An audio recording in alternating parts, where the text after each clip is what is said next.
नमस्कार। आज के इस एक्सप्लेनर में हम एक बेहद ही दमदार और प्रत्यक्ष अनुभव की गहराई में उतरने वाले हैं।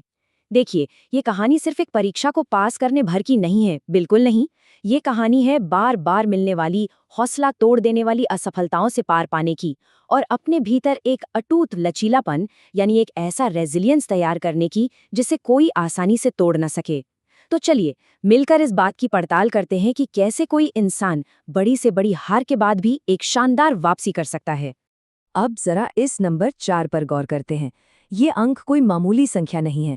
सच कहूं तो ये एक बहुत ही गंभीर और जमीनी हकीकत का प्रतीक है। हमारे स्रोत वक्ता ने अपनी प्रारंभिक परीक्षा यानी प्रीलिम्स में 1 या 2 बार नहीं बल्कि लगातार 4 बार असफलता का सामना किया।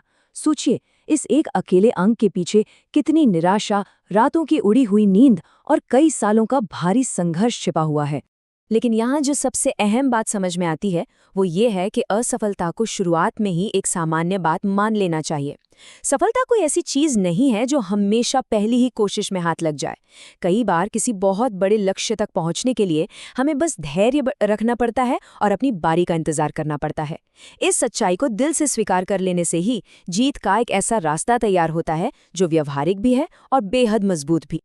तो चलिए सीधे इसके अंदर गोता लगाते हैं और इस पूरे सफर को इन 5 मुख्य स्तंभों के जरिए समझते हैं।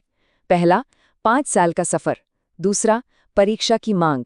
तीसरा, कौशल और व्यक्तित्व विकास। चौथा, नकल नहीं प्रेरणा। और पांचवां, आत्मविश्वास की शक्ति। शुरुआत करते हैं हमारे पहले भाग से।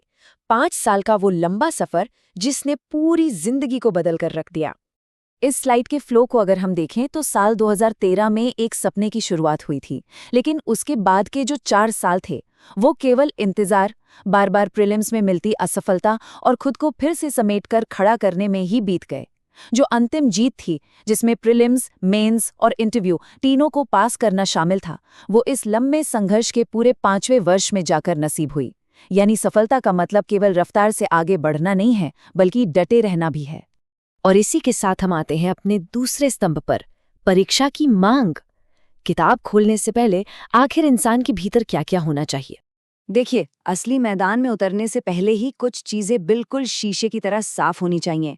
एक स्पष्ट दृष्टिकोण और एक स्पष्ट रणनीति का होना सबसे पहली शर्त है। और इसके साथ ही चाहिए एक ऐसा अडिग विश्वास और गहरी दृढ़ता कि चाहे कितना भी वक्त क्यों न लग जाए, इस परीक्षा को तो हर हाल में पार करना ही है। यही वो नींव है जिस पर पूरी की पूरी तैयारी टिकती है।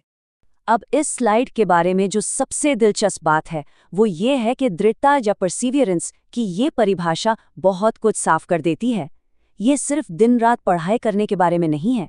ये कठोर मनोवैज्ञानिक, शारीरिक, मानसिक और यहाँ तक कि व्यक्तिगत परीक्षणों को बार बार झेलने की क्षमता है। ये इस बात का सीधा सीधा सबूत है कि ऐसी परीक्षाएं उम्मीदवारों को हर मुमकिन मानवीय स्तर पर पूरी तरह से निचोड़ देने के लिए ही डिजाइन की जाती हैं। चलिए अब मानसिकता से आगे बढ़ते हैं और अपने तीसरे भाग पर आते हैं, कौशल और व्यक्तित्व विकास, यानी वो व्यवहारिक कदम जो असल में उठाने पड़ते हैं।